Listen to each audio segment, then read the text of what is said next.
Hold on, I'm on my way. Whoa, hey, welcome back.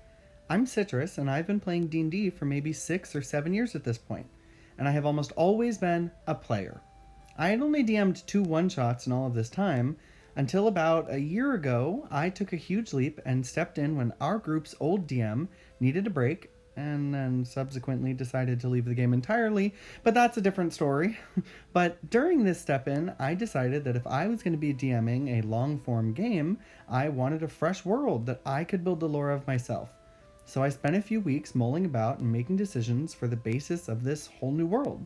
So now every Tuesday, I DM for a group of 8 of my friends in a campaign named In Gob We Trust. And in this video, I want to tell you a bit more about my world in a story format, while I draw a night market bazaar that includes the whole party and also some important NPCs, of course. So sit down and let the tavern bard spin you the tale of a planet called Pan. Long ago, on a plain far away from this one, gods roamed wild and free. But when time was endless and infinity was at their fingertips, being alive was not living. So a few of these gods in their might joined forces to create something new, something that was not just power, but potential.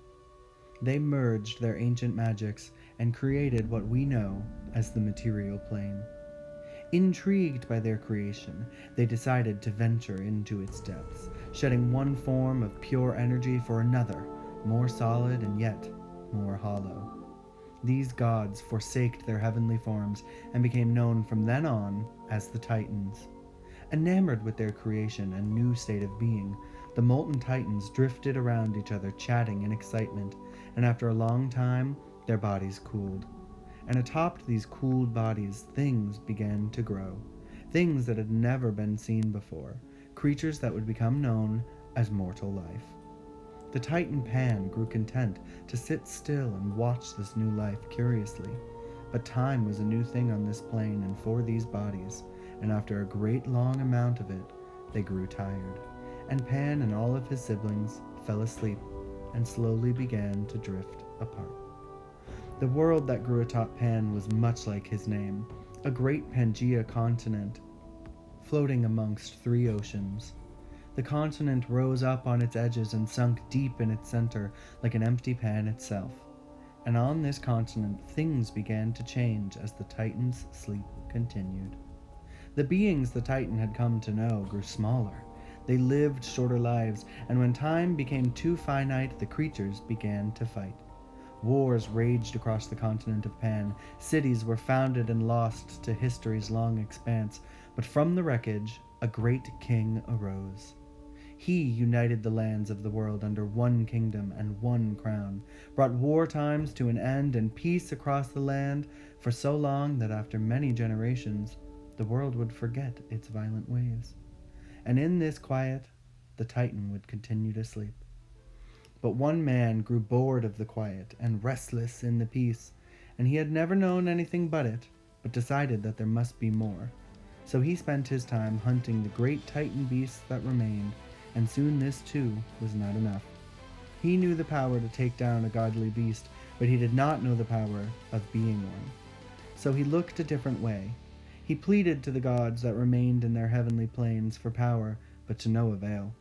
And where his pleas fell on deaf ears, one god was listening.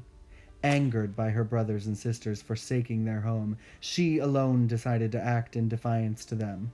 So she gave that man a gift that he could use to kill a Titan and gain its power for himself. Consumed by the lust and greed of his feeble heart, and at a tremendous expense to the world, the man called forth his gift. And in doing so, he brought the Titan nearest in the sky down to Pan. To this day, we aren't sure what that gift was that caused Fayen to give up her life and crash out of the sky. But when she did, destruction arose. The center of the great continent shattered apart and sunk into the 3 oceans, forming a new one over itself where they mixed. Millions of plants and animals perished under her might, including the greedy interloper. And following this, there was a great period of darkness. where life struggled to regain its footing on a changed world.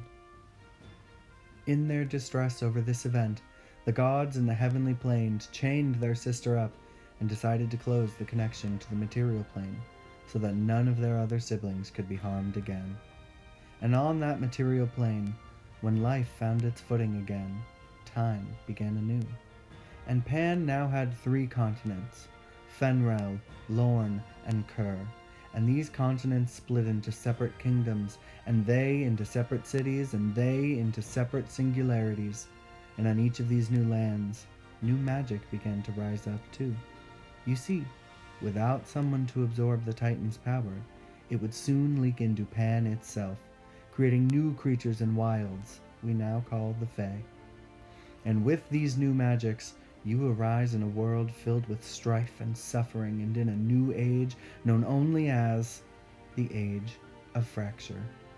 And it is here that we are unsure if the Titan Pan died in this assault, or if he has simply continued to sleep.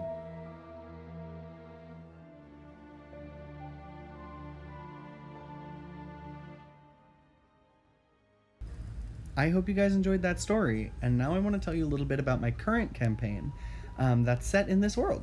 It's set on the continent of Fenrel in the southernmost kingdom of Norfain, where a group of goblins and goblin-like creatures who had been outcast by society have built a home in a town that they have named Bag. Yes, Bag. It's named this because all of the members of the society adopt a new name based on pulling a random small object out of a bag, which is how all of the player characters got their character names. We actually ended up on session 1, everyone wrote down about 20 or so names and put them in a hat, and then we pulled them out and everyone was given their small object name.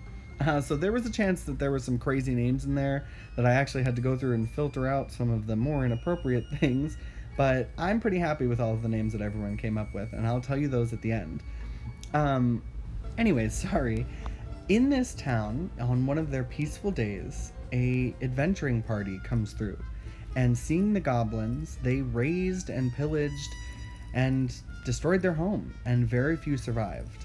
And the campaign takes place 5 years after this incident, when the survivors had rebuilt a small community, and the strongest of those who survived were called to return for a quest. And here, when they return, they're shown a prisoner who can give them justice, a member of the murderous party, and in his captivity, he's prepared to give them a list of names. The list of names of the party he was adventuring with. And that's where session 1 begins. If you guys want more D&D content, please let me know. Like I said, we've been playing for nearly a year, so I have a lot of backlog of stories and things to tell about these silly characters. And actually, really quickly, I would love to introduce each of my players' characters to you. So first up, we have Bark, a halfling who befriended a mimic and uses him to store his collection of toes. He has a foot thing. I'll touch on that a different day. Then we have Candle, a goblin sorcerer who believes he's a wizard and has inherited many titles along his journey. Doctor, teacher, and queen's consort, to name a few. After him is Chain, the half-orc, half-dwarf bard, who is on the hunt to find the father she never knew. But will her sordid past catch up with her first? Who's to say? After Chain, we have Duckbill, also known as Sherioki, a drag performer who wants to impress her coworkers and boss more than anything in the world. She used to have both eyes, by the way. Some crazy stuff has happened. Then we have Egg, the goblin who believes he is a mighty dragon, based on the only book he's ever read, and it does happen to be a pop-up book. Then there's Glass, a kobold cleric. She was actually raised under the tutelage of a really great dragon. After Glass is Monocle, the elder of the group. In the attack, he lost his wife and daughter, and now seeks revenge for this loss. And then finally is Seeds, a bugbear who inherited his uncle's mafia. His daughter is missing, and his head is hot. Will he blow a gasket before he can find her? Who knows? Anyways, let's get to a little bit of the finished artwork.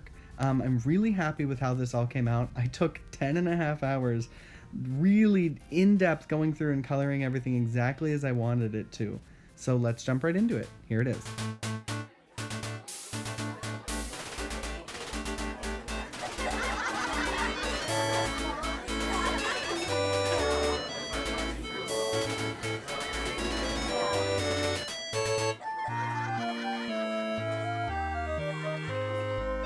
Thank you guys for sticking around for that whole video. I had a lot of fun talking about my D&D world.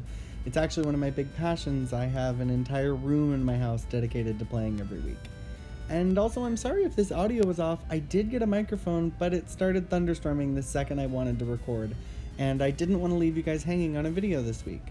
Anyways, thank you again for watching this whole thing, and please make sure you stick around. Leave a comment, like, subscribe, all of that stuff I'm supposed to tell you to do, and I'll see you next time. I've been Citrus. Bye-bye.